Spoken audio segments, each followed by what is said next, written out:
Ancaman terhadap Negara Kesatuan Republik Indonesia.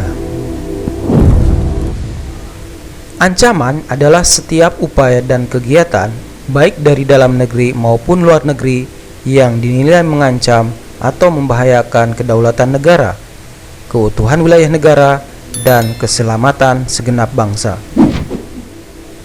Ancaman terhadap Negara Kesatuan Republik Indonesia terbagi menjadi dua: ancaman dalam negeri dan ancaman luar negeri, baik yang bersifat militer maupun non-militer.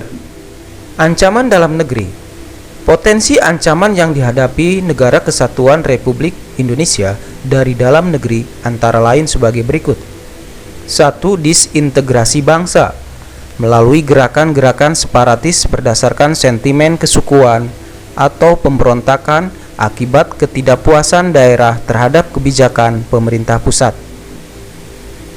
2. Keresahan sosial akibat kesenjangan ekonomi dan ketimbangan kebijakan ekonomi serta pelanggaran hak asasi manusia yang pada gilirannya dapat menyebabkan huru-hara atau kerusuhan massa.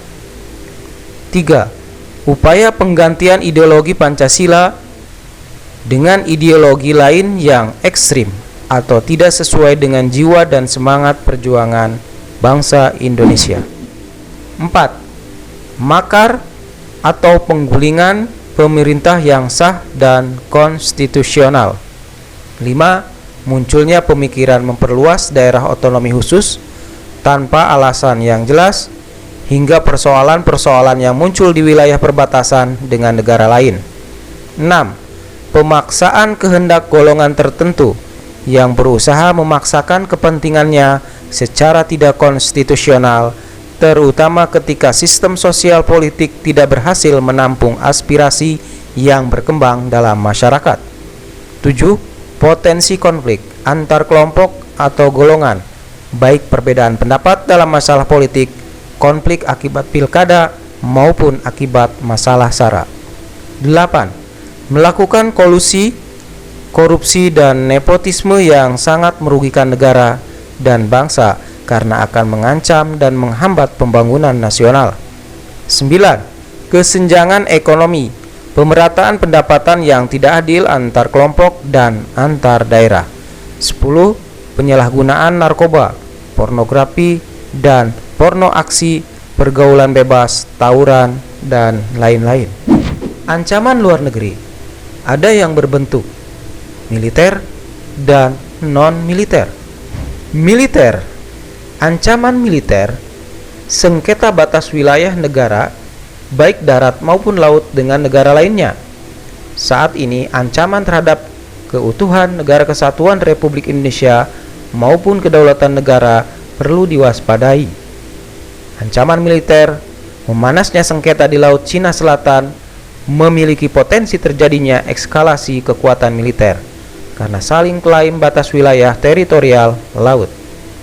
Non-militer. 1. Ancaman ideologi.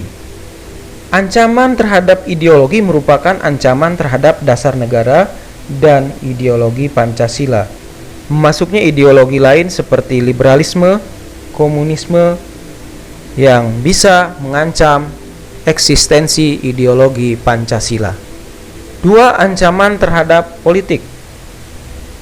Ini ditunjukkan dengan ikut campurnya negara lain dalam urusan dalam negeri Indonesia, seperti masalah hak asasi manusia, hukum, pemilihan umum, dan sebagainya.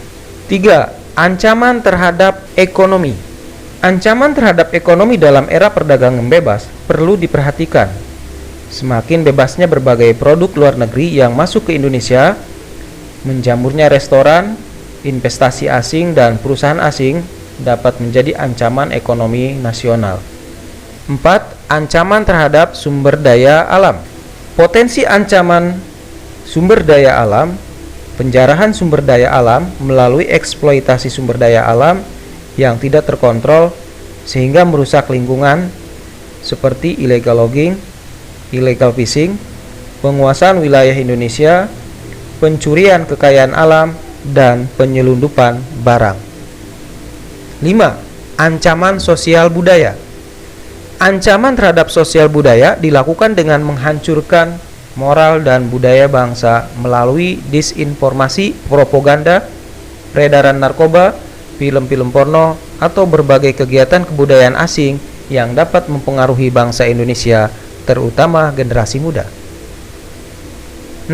Ancaman terhadap pertahanan dan keamanan.